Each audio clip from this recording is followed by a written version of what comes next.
News Alert. Growing backlash to some of the controversial proposals pushed by 2020 Democratic hopefuls. Republican Congressman Mark Green is introducing a constitutional amendment today that would limit the number of Supreme Court judges to 9. This after some 2020 Democratic presidential hopefuls signaled their willingness to expand the high court to as many as 15 justices. Other controversial proposals facing pushback include abolishing the Electoral College and lowering the voting age to 16. Ellison Barber with the news in Washington.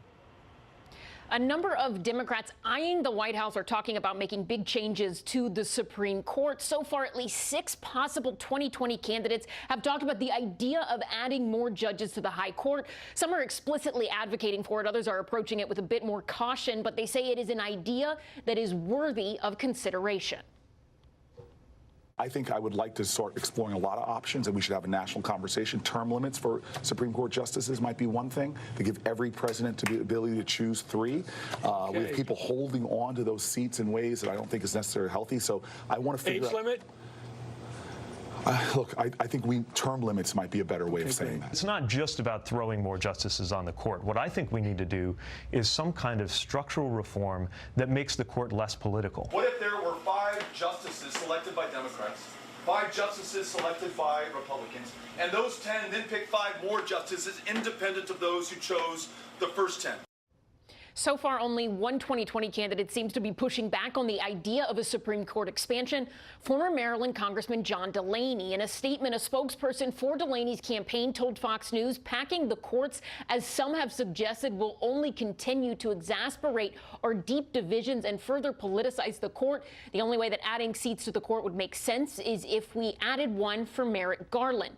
In the Rose Garden this week, President Trump told reporters he would not entertain adding seats to the court and suggested Democrats are only interested in it because they couldn't win at the ballot box. Members of the president's party seem to agree with him. Senator Marco Rubio says court packing would delegitimize the Supreme Court. He is one of 2 Republicans promising to introduce a constitutional amendment limiting the Supreme Court to 9 justices. The other, as you said, Harris, is Congressman Mark Green of Tennessee. He is expected to unveil his amendment sometime today.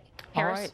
Thank you very much. Good to see you, Ellison. Joining me now is, in fact, Congressman Mark Green, who again later today will introduce that constitutional amendment to limit the Supreme Court to 9 justices. Good to have you on the program, and a very important day. Why do you think this amendment is needed? Well, first, let me say, Harris, thanks for having me on the show. You know, I'm a combat veteran, and my oath was to the Constitution to defend the Constitution of the United States. And that's what this is, a big threat to the Constitution. Court packing is simply just the left's attempt to put activist judges on the court who will interpret the Constitution as a living document. It's the sole purpose is just to advance, their socialist agenda. I mean, they see government as the solution for everything, and they couldn't win at the ballot box, so they're going to try to change the rules of the game. You kind of mentioned it when you teed this conversation up. I think they just don't like our country. I mean, they want to change everything. The Electoral College, the H.R. 1 that forces California-style elections on the rest of the states, and now packing the court. It's all about getting their agenda done, and they can't do it within the rules, so they're just going to change the rules. Well, I would push back and say that you can love this nation and still try to figure out a way to win, which maybe that's what the problem is here. I mean, America has said when they voted in the midterm elections, health care is important. And we always say that the economy is important. And the president said in Ohio yesterday, as you know, Congressman Green, that all he has to do when he is pressed by Democrats going toward 2020 is tout the unemployment numbers for different groups in all of America, job creation. So it gets complicated when you're looking for a way to win. Your thought? Well, I understand that it's challenging for them. I mean, most of the state legislatures are Republican. Most of the governors are Republican. We actually grew our majority in the Senate. Of course, we won the presidency. And this blue wave that supposedly happened in the House, I mean, if you compare to Obama's first midterm election, they lost 63 seats. We only lost 40 seats this time around. Yeah, they are having a hard time getting their message accepted by the American people. And so now, what do they want to do? They want to do away with the Electoral College. They want to force California's style of elections, 16-year-olds voting.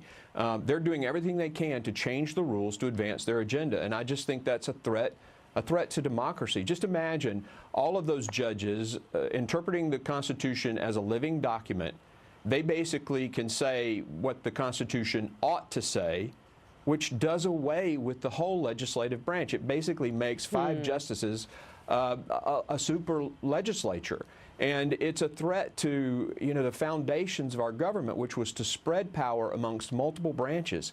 And that's the threat that I see this. It's a threat to the foundation of the country. It is interesting, Congressman, to hear you talk about that, because that would be irrespective of whomever is in the White House or whichever party has the majority. What you're talking about is the overall look at not an interpretation of the Constitution, but actually the words therefore or thereof. Your Democratic counterpart in Tennessee, Representative Steve Cohen, introduced an amendment in January to get rid of the Electoral College, because you use that as one of the things you ticked off where Democrats are going for 2020. Here was his reasoning. Let's watch. This doesn't give the people in New York and Chicago and Los Angeles the right to decide who wins. It gives everybody that's not in one of the targeted states in the Electoral College the opportunity to have their vote count. Right now, people in Tennessee don't count because we know the state's going to go Republican. But if it's a popular vote, people will come to Tennessee to get those votes in Memphis and other places, and it'll be a much more democratic system. And of course, if it's a popular vote, the largest state, California, would have so many more people in general anyway, and you talk about representation. Your thoughts? Sure, I disagree with Representative Cohen, and I think he's just disappointed that Tennessee's mostly a conservative state, and mostly our Electoral College, goes to the Republican. That's really what he's upset about. If we go with a popular vote, New York, Chicago, Houston, Atlanta, and Los Angeles will determine the future of the country. And the people out here in the middle of the country won't have any say. And that's why the Electoral College is so important. As we go forward, the Electoral College is something that Democrats also, looked at and wanted to tinker with the superdelegate situation. Why isn't it working out for them, and why go down the road this way? Yeah, I can't completely guess their motives, but I genuinely think it's the same as House Resolution 1.